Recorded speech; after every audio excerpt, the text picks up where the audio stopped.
Hello traders. तो चलिए कल के ट्रेडिंग सेशन के लिए बैंक निफ्टी के चार्ट को देख लेते हैं। आज बैंक निफ्टी ने काफ़ी अच्छी पहले सेलिंग दिखाई और बाद में सेकंड हाफ में इसने काफ़ी अच्छी रिकवरी दिखाई। यहाँ पे मार्केट ने 58,000 का ब्रेकआउट करके क्लोज करने की कोशिश की है। तो ऐसे में यहाँ पे नीचे तो बायर्स आए होंगे, जो भी आए होंगे ये स्मार्ट बायर हो गया, अच्छे प्रॉफिट में बैठे होंगे। यहाँ पे जो भी बायर है, कोई आया होगा यहाँ पे बाइंग करने के लिए, इनको भी मार्केट ने अच्छा प्रॉफिट दिखा दिया। और बट आसपास के यहाँ पे जो भी बायर आए होंगे इनको तो निकालने की कोशिश की होगी और मे बी, और फिर थोड़ा सा ऊपर जाके क्लोज किया तो मे बी ये कॉस्ट टू कॉस्ट या हल्के फुल्के छोटे से प्रॉफिट में बैठे होंगे। बट और इनके स्टॉप लॉसेस 58,000 के आसपास ही ये अपने रख के बैठे होंगे। सो ऐसे में अगर हमें गैप डाउन मिलता है तो इन बायर को टारगेट करने के लिए हम सेलिंग साइड के सेटअप में बैठने की कोशिश करेंगे। अगर फ्लैट खुल जाता है मार्केट तो फिर ये बायर भी सेफ होने का प्रोबेबिलिटी काफ़ी ज़्यादा है, तो हम यहाँ पे इनके अकॉर्डिंग काम करेंगे, बाइंग साइड में बैठने की कोशिश करेंगे। और अगर गैप अप भी मिल जाता है हमें रेजिस्टेंस के ऊपर या कहीं भी, तो पहली बात ये 58,500 का नंबर पास आ जाएगा तो मार्केट और ऊपर बढ़ सकता है।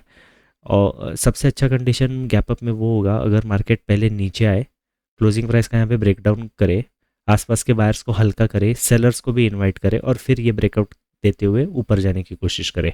सो कैप अप के केस में दूसरी बात ये भी है कि ये जो बायर्स है, यहाँ पे जो भी बायर है, ये भी अच्छे प्रॉफिट में आ जाएंगे। तो पहले एक प्रॉफिट बुकिंग का मोमेंटम आने के बाद ऊपर फिर से मार्केट बढ़ सकता है।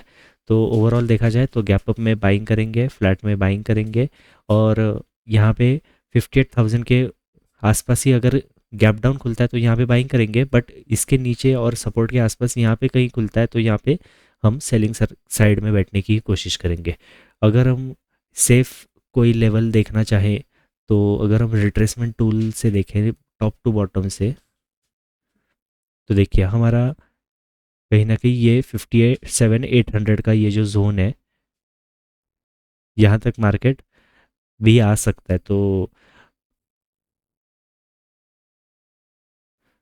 मार्केट थोड़ा सेलिंग में बन सकता है और फिर यहाँ पे ऊपर भी जा सकता है, कुछ कह नहीं सकते। देखा जाए बैंक निफ्टी में तो आज सेलिंग काफ़ी स्ट्रांग थी, रिकवरी भी काफ़ी अच्छी थी और उसके बाद थोड़ा सा ब्रेकआउट करके मार्केट ने ऐसे ऊपर क्लोज किया है। बट अगर हम निफ्टी और सेंसेक्स की बात करें तो इन्होंने सेलिंग दिखाई, हल्का सा डबल बॉटम जैसे बनाया, ब्रेक डाउन किया और फिर इन्होंने काफ़ी अच्छी यहाँ पे रैली दिखाई है। तो ऐसे में कल के दिन में इनके ये दोनों इंडेक्सेस में थोड़ा साइडवेज मोमेंटम हो सकता है और बैंक निफ्टी में थोड़ा ज़्यादा मोमेंटम हो सकता है, ऐसी प्रोबेबिलिटी हो सकती है। तो देखते हैं, ओपनिंग के ऊपर डिसाइड होगा। ऐसे में अगर हम निफ्टी 50 के चार्ट को देखें तो मार्केट ने आज यहाँ पे सेलिंग दिखाई और बाद में काफ़ी अच्छी रिकवरी दिखाई और विदाउट रिट्रेसमेंट मार्केट ने यहाँ पे क्लोज किया। तो यहाँ पे नीचे कोई अच्छा बायर है, अच्छे प्रॉफिट में बैठा होगा, यहाँ पे भी जो भी बायर है यह भी अच्छे प्रॉफिट में बैठा होगा और ये बायर भी अच्छे प्रॉफिट में बैठा होगा। बट ये मोमेंटम का प्रॉब्लम ऐसा है कि मार्केट ने सेलर्स को इनवाइट ही नहीं किया है और कंटिन्यू कंटिन्यू बढ़ते रहा है। सो ऐसे में यहाँ पे ऊपर सेलर्स के स्टॉप लॉसेस अवेलेबल नहीं हो सकते, ऐसा भी एक सिचुएशन आ सकती है। बट अगर हमें गैप अप मिलता है तो ये जो बायर्स है, यहाँ पे जो भी बायर है, ये बायर भी गैप अप के साथ साथ अच्छे प्रॉफिट में आ जाएंगे। तो मे बी अगर एक तुरंत प्रॉफिट बुकिंग का या फिर सेलिंग का मोमेंटम आया तो मार्केट ऊपर जाने के चांसेस है।